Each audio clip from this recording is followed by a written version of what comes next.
Now at 5, traffic trouble in Vancouver after a small plane has to make an emergency landing. Getting it back to the airfield, yeah, I think it was a very successful day from that standpoint.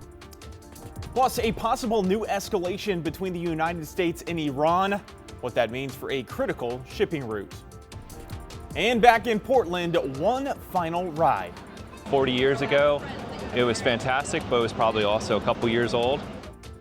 TriMet and the rest of the Portland Metro saying goodbye to a long-serving vehicle.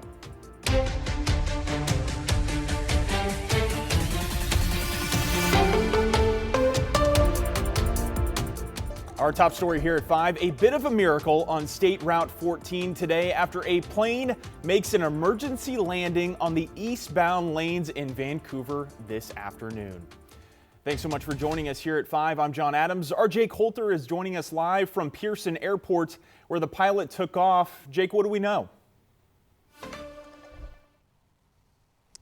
Yeah, John, so the pilot didn't make it very far before the Cessna plane experienced a mechanical issue. I want to get right to this video that we got from a viewer showing the plane coming down right in front of him. The pilot, who was the only one in the small plane, was able to safely make an emergency landing on State Route 14 and taxi onto the shoulder. No injuries to him or anyone else, and no damage to the plane or any vehicles. This was right near milepost 2 around 12:30 this afternoon. We spoke to the man who got the video and another pilot who both had this to say. And as soon as I click record, he starts descending down. So very quickly, he's maybe like 40 feet off the ground. It's hard to say, but 40 feet off the ground, starts coming down to do like an emergency landing and touches down. And miracle that no car was right underneath him. There's kind of like a large gap in the highway where most of the cars were just coming on the highway. The pilot did an outstanding job of both keeping the airplane safe and just getting the thing down safely and getting it back to the airfield. Yeah, I think it was a very successful day from that standpoint. Yep. And 14 eastbound is now back open and has been for several hours. Just some pretty incredible stuff here today. John? Yeah, definitely a miracle out there. All right, Jake, thank you.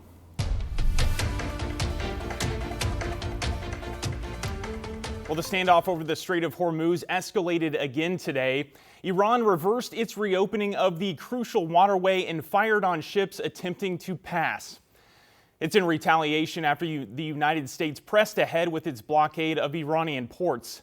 The strait is closed until the U.S. blockade is lifted.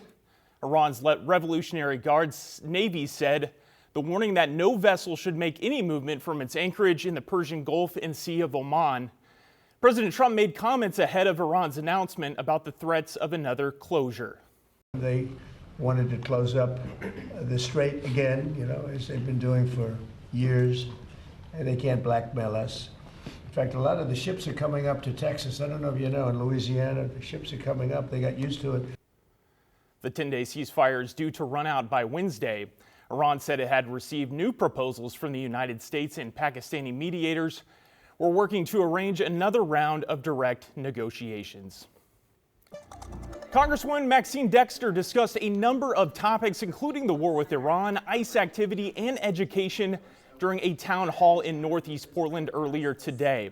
The Democrat has been a leading voice in calling for war powers resolutions to limit President Trump's ability to engage in war with Iran without congressional approval. Dexter also discussed rising prices due to the conflict, saying people in Oregon are struggling to make ends meet. The Congresswoman calls the president's behavior increasingly unreliable and erratic, which are ultimately putting the American people at risk, and push back on the president's notion that the United States is winning the war. It's clear that we are not just losing in the strait, the world economy has been destabilized because of him, and our own resources here at home are declining rapidly. Dexter also says there's been another ramp up in the last week of ICE activity in the Portland Metro and calls the actions of some ICE agents audacious and cruel. An update today into a legal challenge over gender-affirming care for underage youth. Oregon Attorney General Dan Rayfield announcing a federal judge sided with him and a group of state AGs to block the federal government from excluding healthcare providers from federal programs like Medicare and Medicaid if they offered care to transgender youth. The judge declared the Department of Health and Human Services lacked the authority to establish new standards of care the way they did, and then threatened hospitals and clinics that didn't follow them. A developing story today, Vancouver police are searching for a suspect of a shooting that sent a man to the hospital. It happened around 2:20 this morning when officers were called to a parking lot off of Southeast 118th Avenue in Mill Plain Boulevard. That's where they found the shooting victim, but the suspect had fled the scene by that time. The investigation is ongoing. Family and friends are remembering a Longview mother after investigators discovered her remains in Cowlitz County this week. Her cause of death is still a mystery. Alma McCarty attended last night's vigil to honor her life. She was so full of life.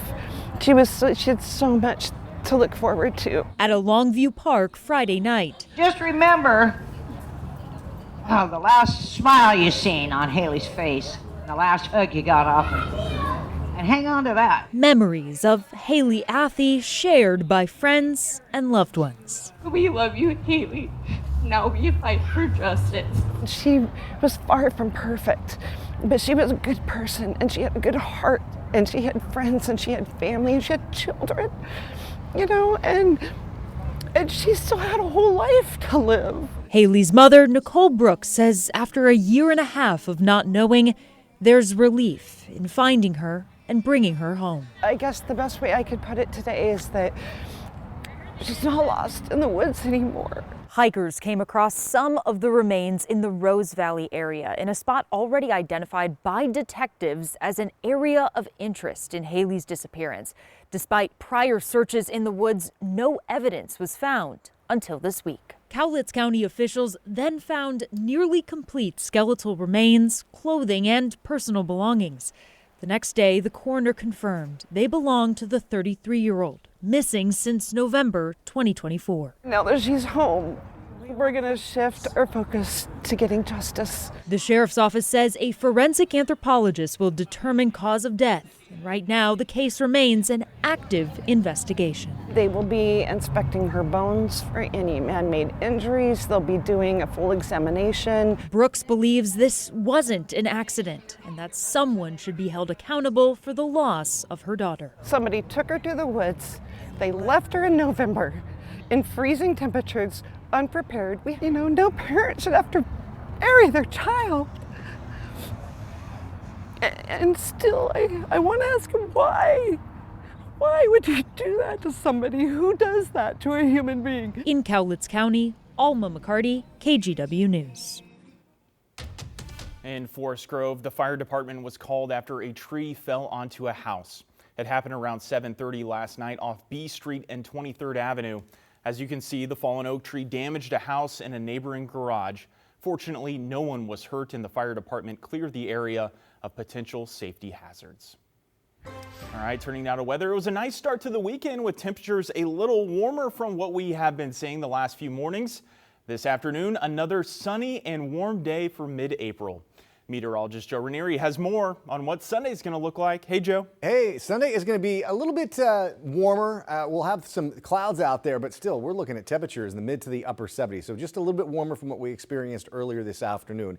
It's great scene out there along the northern Oregon coast. This is from our Visit Seaside camera. Temperature of 60 degrees. We have a ridge of high pressure in place, and it's going to be staying with us all day tomorrow and a good portion of Monday as well. With that said, though, we'll kind of zoom out a little bit. You can kind of see this system kind of out there in the Pacific that's going to be ushering in some clouds a good portion of the morning tomorrow, and then we'll start to see more of a mix of clouds and sunshine heading into the later part of your Sunday. As we go into the rest of tonight, clouds will start to increase. You can see just after midnight, mostly cloudy skies. There will be sun breaks at times throughout the day, but you'll have to wait until the later part of the afternoon to really see that sunshine pop. But again, we stay dry all day tomorrow, and then going into late Monday, we'll start to see those showers increase, but that's a quick moving system that's down to our south. Going into Tuesday, we'll see another chance, but more measurable amount of rain won't come back into the picture into the middle part of next week. I'll have the details on that coming up in a few minutes. All right, Joe, thanks so much.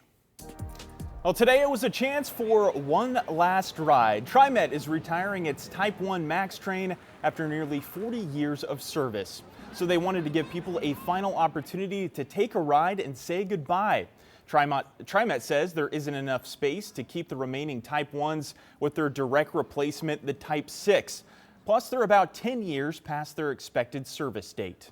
For the last decade or so, decade plus, maybe even 20 years, we haven't been able to source parts for these vehicles, so they had to be manufactured in-house. Our mechanics had to make the spare parts or even salvage them from a spare vehicle.